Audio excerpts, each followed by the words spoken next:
welcome to Lady Vagabond. Today I'm creating a canvas, but it's a slightly unusual canvas. I'm working in the back of my canvas, and so I have started with it upside down like this, and I'm first going to tell you what I am going to use and then we'll get started. So of course I'm using my brand new Lady Vagabond 10 by 10, well it's 10 sheets, 30 by 30, 12 by 12, 30.5 by 30.5, and of course I've got my first edition. It's so exciting. So that's the paper pad that I'm using, and what I have done is I have, so that you don't sit and watch me doing too much fussy cutting, I have cut this strip off and got that ready.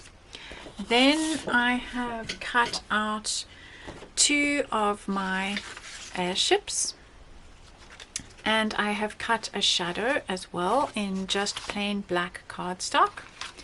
So that is ready to go. For the back of this canvas, I'm going to use this clock mechanism and just beautiful design. And then I've taken this out of Antoni's paper pad from one of the 5 by 7 little cards. And I have got 2 sheets of my London rice paper, 1 sheet of my A3 clock rice paper. Oh, and of course I've got this ready to go. I'm going to pop that just at the back for now. Then I have a Brother Scan and Cut, and this is one of the files that comes with the machine.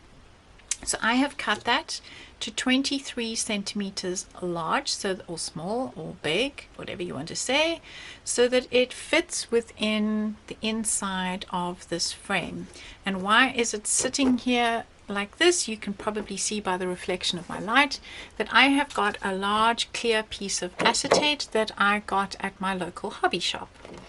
Then I have also got a little set of lights that I bought at my little local hobby shop, and I will be putting them around the inside over here. So the plan is we're going to have lights inside here. I am going to have my piece of acetate over the top like that to stop things falling in. I am going to have my gear like so. Then I'm going to have my London, where I will have a full one on one side over here, and I have trimmed it to fit my canvas. And I'm going to join on the second piece over there like so, and of course trim it off. Then I'm going to hide the join with my airship and have that sitting over there. Then I think under here was Antoni's airship. No, I think I've put it over here. So then we will have Antoni's airship flying above London over there. And we're going to use this at the top, so that will go underneath the airship, something like that. And then we will have Antoni's airship over there. So that is the plan, and the idea is that when the lights are on underneath, you will see the gear shining through the translucent rice paper, but when it's off you will have the image of London. And then these clocks I am going to use around the side of the canvas, and this clock I'm going to put on the back of the canvas so that you can have this standing on a table, on a shelf, because it is fairly stable because I've used a thick canvas as a base. So that's the plan. Let's get started.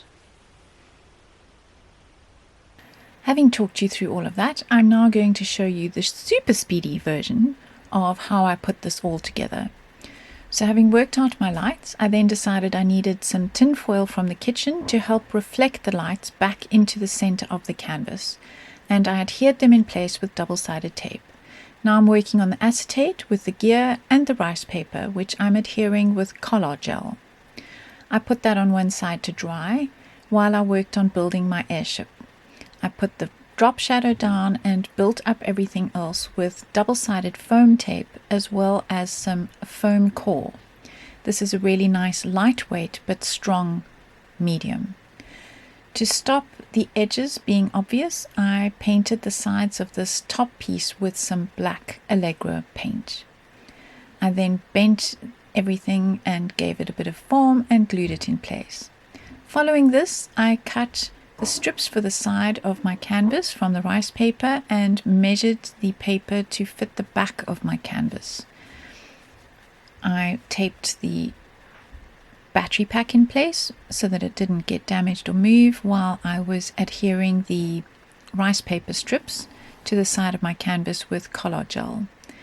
I used extra strong glue to hold the paper in place and then started working on the front again, having waited for it to dry, trimmed the excess rice paper off, worked out how big a frame I needed to be able to hide the clocks and the back of the canvas, which you could still see through the rice paper, and then glued it on using double-sided tape, which I did again to adhere the rice paper on the acetate.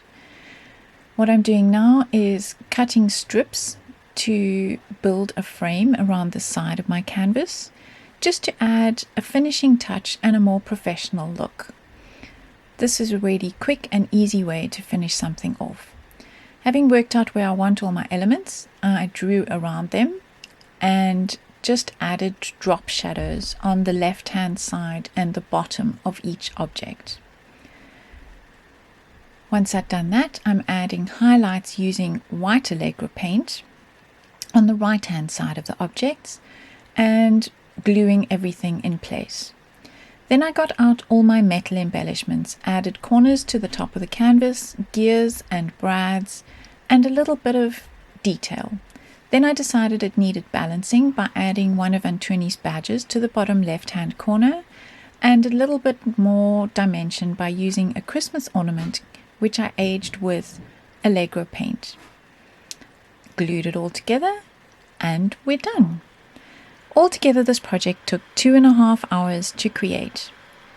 I have sped everything up. If only we could all work at this breakneck speed. But I really enjoyed this project and hope you do too. Bye for now.